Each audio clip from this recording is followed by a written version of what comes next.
Tonight, in honor of Black History Month, we are highlighting a local Pine Belt resident who made an impact on our society. And Fox 23's Corey Howard has part one of a special series.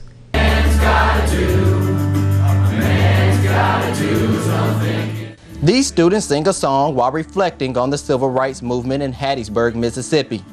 The song these students sing refers to the right for all citizens to vote, a privilege that not every American always had, and a right that Vernon Damer Sr. died for. Damer served as the president of the Forest County's NAACP chapter and led the voter registration drives in the 1960s.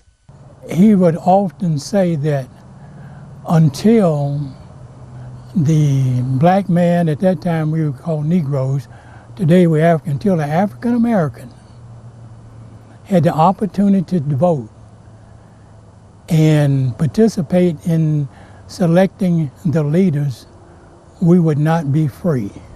Rules such as the Jim Crow laws and poll taxes stood as key factors to why many African Americans could not vote. He would take them in his car and go down there with them to the courthouse and stay with them until they could fill out the application. You could not bring the application out in the courthouse like you do nowadays. Damer's effort to get African Americans registered to vote didn't go unnoticed, and it even attracted unwanted attention. Black folks went out to the local courthouse to register. That opened them up to what? Hostility. So my dad talked with the tax collector, who was the sheriff at that time, and said, hey, to try to avoid any civil uprisings or any disturbance, just let me take the voter poll tax receipt book to my store. And the tax collector said, fine. Well, when they did that, that was broadcast. The Klan knew then Damer had just stepped out a little too far, and that made him a big target, which ended up, along with other things, causing the tragedy that our family suffered. That tragedy came on a Monday night, January 10th, 1966, when the White Knights of the Ku Klux Klan firebombed Damer's house while shooting into the home, trying to kill anyone who might survive the fire. I woke to the house being on fire, and my mother came into my room and to get me out of the burning house. She tried to get a coat to put on me, and she was not successful to getting a coat. My bedroom was adjacent to my parents' room. I went in my parents' room, and there I could see my father shooting out of the window by his bed into the garage area. I had no idea why my daddy was shooting.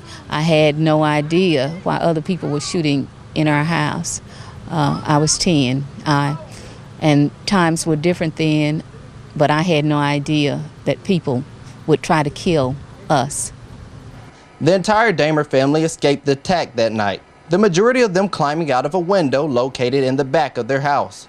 However, Vernon Damer and his daughter Betty Damer both suffered severe burns. Vernon later died the same day due to severely burned lungs and smoke inhalation. For 32 years, Damer's murder went unsolved until 1988, when authorities arrested former Ku Klux Klan leader Sam Bowers, along with more than a dozen other Klansmen, including Billy Roy Pitts, who dropped his gun at the scene of the crime.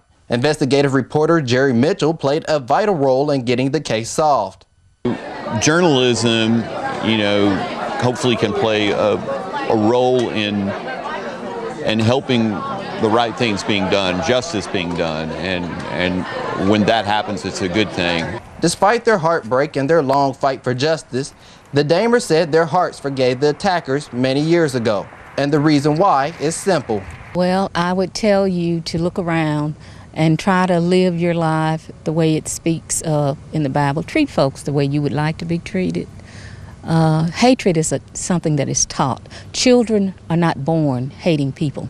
They are taught to hate and mistreat people. And if we want to make this world a better place, we're going to have to try to treat people the way that we would like to be treated. I also encourage people who can to register and vote and take an active part in the political process. The Damers symbolize a classic example of love and forgiveness over hatred and resentment.